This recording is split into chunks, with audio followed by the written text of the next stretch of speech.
The trial of Admiral Rayna Cross. The Hall of Judgment on their Axis Prime was built for spectacle. It soared upward in obsidian black spires, reflecting the artificial suns that ringed the capital. The Galactic Empire spared no expense in its architecture or its theater. Admiral Rayna Cross stood tall in the center of the arena-like courtroom, bound by shimmering energy restraints. She wore her faded Earth Fleet uniform, metals still affixed, as if daring them to strip it off her. Her face was expressionless. Behind the calm was defiance. Before her sat the triumvirate of judgment, three towering alien figures draped in ceremonial robes, each from a species that had once warred with humanity. Each now bowed to the Empire. Their expressions ranged from smug to indifferent. A prosecutor drone hovered, projecting a flood of distorted footage and forged intelligence. Admiral Cross, you stand accused of war crimes against the Empire. The destruction of the supply station on Dureth 9, the annihilation of the peaceful flotilla at Ojuan Belt, and the destabilization of the Brennick Accord. Lies. Everyone. The crowd, thousands strong, composed of Empire citizens and off-world delegates, watched in silence. Somewhere out there, watching the broadcast, were the people of Earth. And Rayna knew. Her death was meant to send them a message. Do you deny these charges? Came the booming voice of the Kithron judge. Rayna's voice was steady. I do. The Dureth station was a military hub, cloaked as civilian. The flotilla fired first, and the Brennick Accord was a trap. She paused, her eyes meeting each of the judges. You don't want truth. You want a spectacle. The silence that followed was absolute. The verdict had already been decided. The lead judge intoned, Rayna Cross of Earth, you're sentenced to death by plasma disintegration. Effective immediately. For a moment, time seemed to slow. Rayna inhaled deeply, not in fear, but in resolve. She closed her eyes. In her mind, she saw her daughter again. The last message from Earth, a shaky video from a hospital bed. Mom, I miss you. Come home soon. We planted tomatoes like you said. The beam struck. Her body vanished in a blinding flash of light. Reduced to atoms, her presence erased. The silence broke into a roar of approval from the Imperial crowd. In the great halls of the Empire, they called it justice. On Earth, however, it was received as something very different. In the command center deep beneath the Andes Mountains, General Marcus Thorne watched the transmission end. The room was silent. No one moved. Screens showed the last frame of Rayna's face. He spoke just 2 words. Begin protocol. No alarms blared. No missiles fired. Not yet. But across Seoul, hidden bases long thought abandoned came to life. Communications darkened. AI systems lit up. The old war code, Iron Vengeance, was activated. From the Kuiper Belt to Mars, ships stirred in icy silence. The stars were about to remember what humanity was. The 15-minute countdown. The countdown began in silence. T-minus 15 minutes since Admiral Rayna Cross was executed. No speeches. No threats. Just a single order whispered across secure channels. Passed between command nodes buried beneath planets, moons, and asteroids. Activate protocol Iron Vengeance. On the surface of Luna's dark side, a crater split open to reveal a hangar the size of a city. From its depths rose the UNS Retribution, a dreadnought long believed decommissioned. Its hull shimmered with stealth alloys. Its quantum core pulsed like a sleeping dragon's heart. As it ascended, dozens more followed, silent, grim, fully crewed, waiting for orders they'd trained decades to carry out.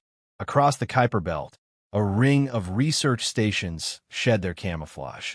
Beneath false domes and harmless science outposts, railgun platforms rotated toward stars. They didn't need to be close to kill. Earth had learned distance was no protection in war.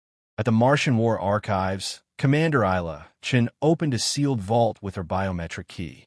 Inside sat an ancient device, low-tech by galactic standards, containing a dusty handwritten notebook labeled Cross, Rayna, Contingency. She flipped through it quickly, stopping at one line written in her mentor's clean, direct script. If they kill me without cause, I'm not asking for vengeance. I'm counting on it. Isla looked up, fire in her eyes. Move to Phase 2. Broadcast Formation Sigma. In Earth's orbit, a shimmering distortion passed unnoticed by civilian satellites. A fleet of stealth cruisers, previously cloaked in quantum shadow, began to move, each one carrying a payload capable of ending a small moon. Silent and invisible, they slipped into FTL trajectories that ended deep within Empire-controlled space. Back on their axis prime, the Empire was celebrating. Fireworks burst above the city's golden spires. News networks declared the death of Admiral Cross as the final nail in humanity's defiance. In their arrogance, the Empire believed Earth broken, beaten, pacified. They had no idea. At exactly T-minus 10 minutes, the Sentinel protocol activated. AI overseers within Seoul's military network shifted to wartime authority. Control passed from humans to machines, cold, calculating, and unmerciful. Satellites aligned. Encryption rotated to wartime ciphers. Civilian broadcasts were interrupted by a single screen. Earth mourns. Earth prepares. Every human colony, even those under Imperial protection, received the same alert. In the colony of Novice Lux, once annexed by the Empire, old Earth veterans gathered in silence as emergency supplies were distributed from caches hidden decades earlier. No panic, just resolve. T-minus 5 minutes. Admiral Sloan, now acting fleet commander, stood aboard the UNS Vindicator, staring at the holographic projection of the Empire's known territory. Colored dots blinked to life. Human warships entering position across 37 sectors. They won't see us until it's too late, his tactical officer whispered. That's the point, Sloan replied. They saw her death. Now they'll see ours. A ping echoed through the command deck. Final readiness achieved. Every human fleet, satellite, and orbital cannon was in position. The 15-minute timer neared zero. In the Empire's central command hall, alarms began to flicker, faint, confused signals. Minor disruptions. Strange energy readings in the void. A technician frowned. I'm detecting mass displacements around our border worlds. It's impossible. His superior sneered. Human ghosts. Let the system purge its errors. But the errors didn't stop. They multiplied. Ships were being tracked in places the Empire thought impenetrable. One by one, surveillance satellites went offline. An AI system tried to isolate the cause. It failed. It had already been infiltrated. T-minus 0. The Empire's skies darkened. The human fleet decloaked. From the ice fields of the Outrim to the throne world of Thraxis itself, the void filled with Earth's war machines. Thousands of vessels, some the size of cities, others the length of skyscrapers, hovered in silence. They didn't fire. They didn't move. They simply appeared. Then came the broadcast, on every frequency, in every tongue. The Empire has 15 minutes to explain why our hero died in chains. Your time is up. Humanity surrounds the Empire. The void had never felt so quiet. From the Imperial Palace atop the spires of their Axis Prime, Emperor Kale Virex stood frozen, eyes locked on the shimmering hologram hovering before him. It displayed a nightmare made real. Thousands of human warships, perfectly positioned around every major Imperial system. Orbiting shipyards, trade hubs, supply depots, even their outer colonies surrounded. Silent. Waiting. The Empire's famed Grand Armada, once spread thin to enforce order across the galaxy, was out of position, too far to respond, too slow to return.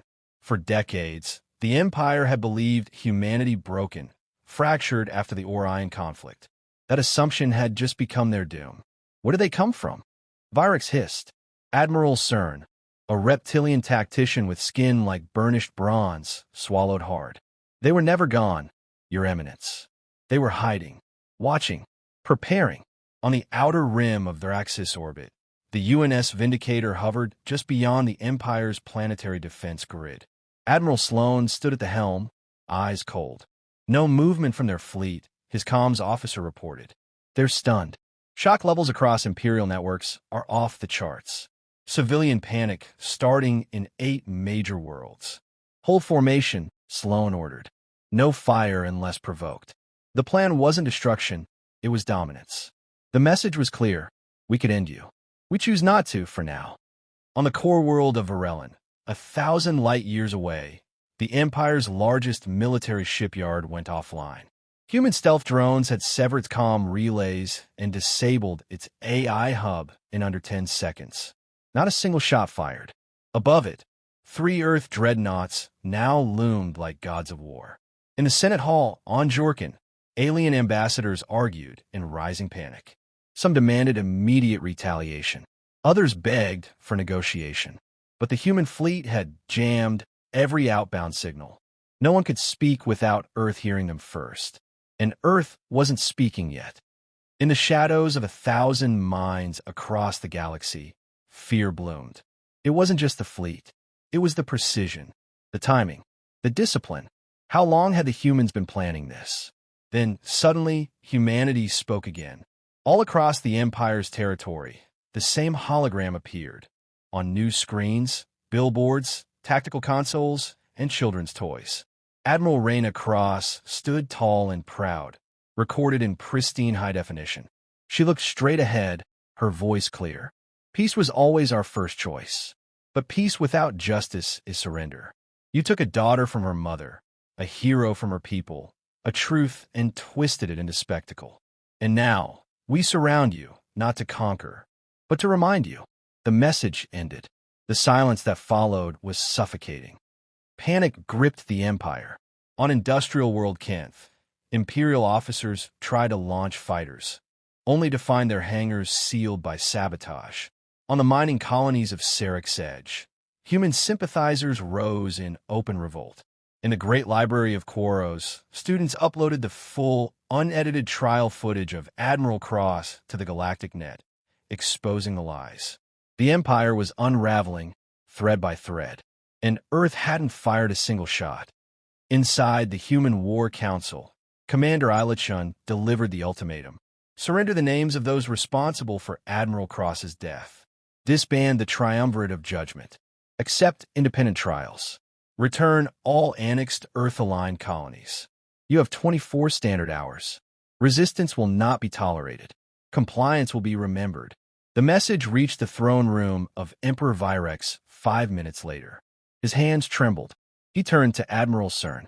How did this happen? They never stopped fighting, Cern said quietly. They just got quiet about it. The Emperor's court fell into terrified silence. Across the galaxy, the stars themselves felt different. This was no uprising, no rebellion. This was humanity, returned, not for revenge, but for reckoning. The reckoning and the promise. The Empire had 24 hours. They surrendered in 21. Emperor Kale Virex never gave a speech. He simply handed over command codes, eyes blank, lips thin. He didn't speak as human envoys entered his throne room. He didn't resist as they placed a neural bind on his wrists and led him away. For the first time in recorded galactic history, the capital of an empire knelt without a single shot fired. But it wasn't over. Not yet. The trials began 2 days later. On a neutral station orbiting the scorched moon of Eltros 4, a new kind of justice unfolded. Human and alien representatives jointly presided over the proceedings. Billions across the galaxy watched as the Triumvirate of Judgment, those who sentenced Admiral Rayna Cross, were exposed for their corruption. One by one, they were convicted of conspiracy, falsification of evidence, and orchestrating political executions for fear of Earth's growing influence. Some wept. Some screamed. None were forgiven. Commander Ilachun gave her statement during the closing session. We are not here for revenge.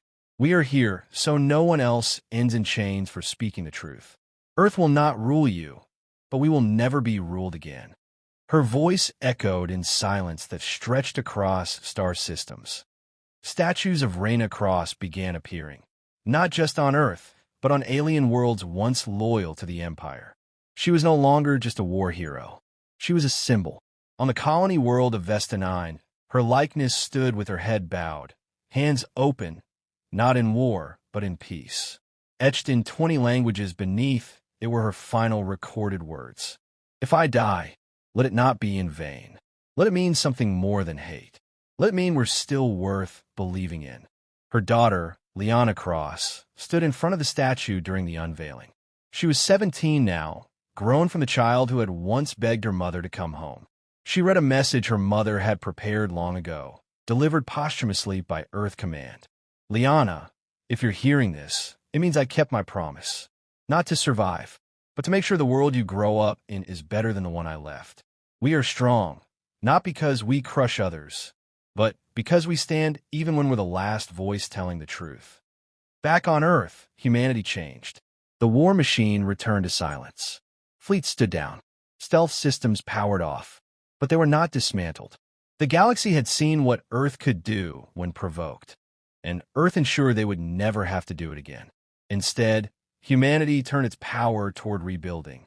The Empire was restructured into a coalition of sovereign systems. Member species voted freely. Trade flowed openly. The Council of Remembrance, chaired by Earth's delegation, made sure every year the story of Rayna Cross, and those like her, was retold. Children on distant worlds asked their parents, "Who was she?" And they were told, she was the day the galaxy changed. In the quiet of a farm on Earth's southern continent, Admiral Sloan visited a small stone marker beneath a tree. No grand tomb, no national monument, just a name, Rayna Cross, and a single line beneath it. We didn't forget.